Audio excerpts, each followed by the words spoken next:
Hello friends, let's start with case study 44। ये case study आपकी FEMA से related है। आई होप आपको फेमा के प्रोविजंस पता होंगे। What will be the residential status of Mr. Prey, Miss Soul, Mr. Blessing and Mr. Boone as per applicable provision of FEMA Act 1999? In other words, mention who all are person residents in India and who all are person resident outside India for financial 1780। तो FEMA के according person resident in India, person resident outside India कौन होता है?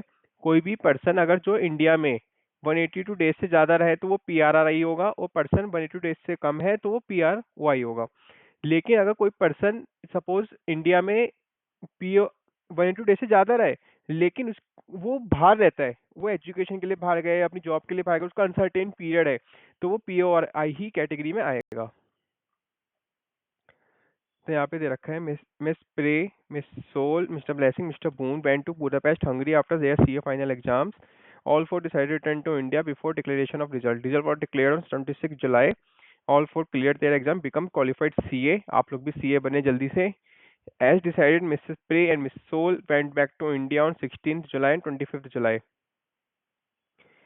26 जुलाई दोनों बोला कि मई 26 को गए, और मिस प्रे और मिस सोल दोनों वापस आ गए 16 जुलाई 25 जुलाई को। मिस प्रे और मिस सोल, तो ये लोग खाली कितने टर्म के लिए गए? मई 26 से जून 26 और जून 26 जुलाई 26, तो अप्रॉक्स 2 मंथ्स, 10 मंथ्स, 10 मंथ्स 30 अगर 300 डेज हो गए तो it is more than 182 days. तो ये दोनों तो क्या हो गए? PRIIA हो गए, person resident in India both. अब आते हैं mister Blessing, mister Boon. Mister Blessing got highly inspired by his grandfather, Mr. Benedict, who has also studied and remained in Budapest for 40 years, earned lot of money, fame, and respect. Mr. Benedict converted all his earnings from secret, died in the year 2006, leaving behind his legacy to his son. Following him, his grandson also decided to pursue his CAP and came to India on 26 July to comply with the formalities required by Institute and Chartered Accountants of India and other authorities. He again went to Budapest December 6। ठीक है, अब ये देखो कि पहले तो ये यहाँ पे रहा कितना। तो 2016-17 का हमें फाइनेंशियल ईयर देखना है, तो यहाँ पे कितना आ रहा है ये देखो। 1 मिनट।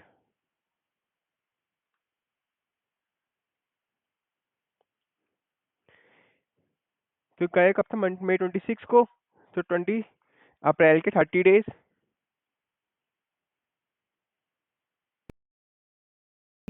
प्लस 26, और वापस कब आया ये?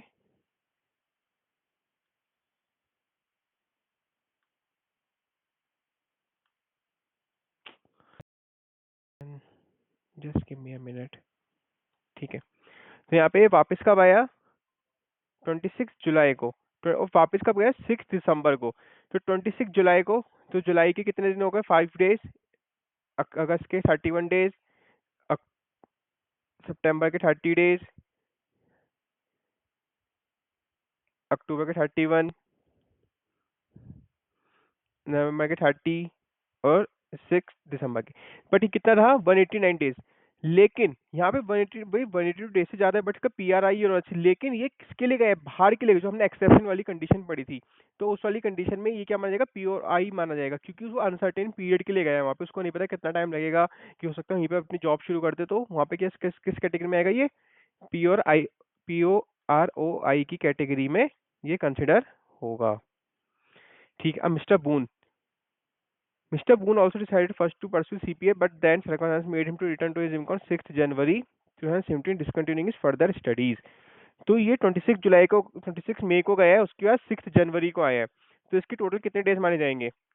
यहाँ पे इंडिया में कितना डेज रहा है? 26 प्लस 30 अप्रैल के, 26 मई के, उसके बाद 6 जनवरी को आया है। तो 31 डेज जनवरी के, -6 प्लस 28 डेज फेब के, और 31 डेज मार्च के, तो टोटल 140 डेज। तो ये कितना है? Less than 182 days. तो मिस्टर बून भी किस कैटेगरी में आएगा? PRI की कैटेगरी में आएगा। तो Miss Pray, Miss Soul PRI की कैटेगरी में आएंगे, और मिस्टर ब्लेसिंग और मिस्टर बून PRI की कैटेगरी में कंसिडर होंगे। Miss Pray, Miss Soul PRI, Mr Blessing, mister Boon PRI। Option A is the correct answer. Further, the membership money of P&A club is also remitted using RFC account. Elicit the nature of transaction from below mentioned option. कोई भी transaction अगर RFC के through होती है, simple, अगर RFC के through होती है तो उसमें कोई भी आपको अप्रूवल की रिक्वायरमेंट नहीं होती. Current account transaction which is prohibited, current account transaction which require prior approval from Reserve Bank of India, current account transaction which is permissible and does not require any approval, current account transaction which requires approval prior from Ministry of India, but when the said remittance done from RFC, no approval is required. This is the correct answer. Option D. Below are the various current account transactions undertaken. Some of them are permissible, does not require prior approval of government or of India, Reserve Bank of India, and some of them require prior approval. तो इसमें हमें देखना है कि कौन से prior approval चाहिए, किसी का प्रायर अप्रूवल नहीं चाहिए. तो mention which of the forward transaction field ticket does not require. कौन कौन सी ट्रांजैक्शन है ऊपर के 5 में जिसमें प्रायर अप्रूवल आरबीआई और गवर्नमेंट ऑफ इंडिया का नहीं चाहिए. Withdrawal of Mr. Secretary on two different dates, 26 December 2016 and 7 April for the purpose of studies of abroad of his son. कोई भी एजुकेशन के पर्पस के लिए अगर हम 2,50,000 तक किसी फाइनेंशियल ईयर में निकाल सकते हैं, वहाँ पे हमें कोई भी अप्रूवल रिक्वायरमेंट नहीं होती. तो इसने कब निकाला है? 2016, 26, 1,76,000 तो लेस देन 2,50,000 है, एंड 7 अप्रैल 2017 76,000. अब इन दोनों को हम ऐड करेंगे तो it is more than 2,50,000. But यहाँ पे आप लोग एक कंडीशन समझो कि यहाँ पे अगर 26 दिसंबर 2016, दिस ईयर इज 16 17, क्योंकि फाइनेंशियल ईयर कब क्लोज हो जाता है? 31 मार्च 17 को. और यहाँ पे नेक्स्ट ईयर में निकाला, नेक्स्ट फाइनेंशियल ईयर 17 18 में निकाला है. तो अलग अमाउंट भले ही 2,50,000 से ज्यादा है, लेकिन अलग अलग डिफरेंट फाइनेंशियल ईयर में है, तो प्रायर अप्रूवल नहीं चाहिए. तो this transaction does not require approval. Payment of consultancy fees by Benny Benedict to Mr Blessing in Budapest for USD 10 lakh. अगर कोई भी ट्रांजेक्शन हम कंसल्टेंसी फीस देते हैं 1 लाख तक है, आप मेरे को कंफर्म करके बताना कमेंट सेक्शन में. अगर 1 लाख तक कोई भी ट्रांजेक्शन कंसल्टेंसी फीस देते हैं तो उसमें कोई भी अप्रूवल नहीं चाहिए. तो ये कितना है? 1 लाख. तो हमें यहाँ पे कोई भी कंसल्टेंसी फीस की रिक्वायरमेंट, अप्रूवल की रिक्वायरमेंट नहीं है. तो option C do. Withdrawal from lottery winning. Lottery winning से कोई भी विड्रॉल करते हैं वो प्रोहिबिटेड है, सिंपल लॉ में लिखा हुआ है. तो ये ट्रांजेक्शन कंसिडर नहीं करी जा सकती. Payment of commission USD 96 against inward remittance of 40 lakh by passing against in Singapore selling villa. अगर एजेंट को कोई भी कमीशन मिल रहा है तो मैक्सिमम कितना ले सकता है? 5% और USD 25,000 which ever is more. अगर हम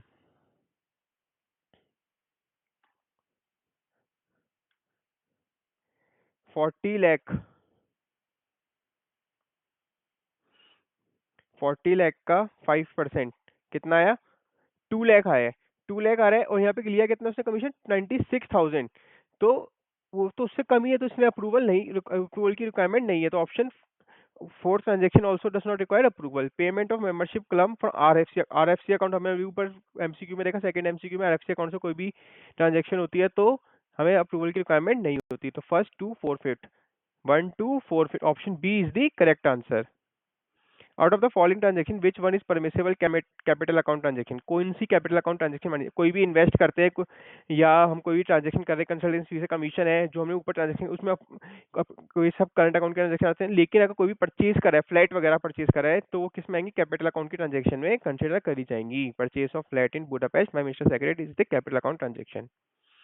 What is the permissible limit of payment of commission to agent abroad for sale of residential? अभी हमने पढ़ा USD 25,000, 5% of inward remittance whichever is higher. कितनी permissible limit है? 25,000, 5% of inward remittance whichever is higher. तो option C is the correct answer. तो यहाँ पे 44 case study हमारी कंप्लीट.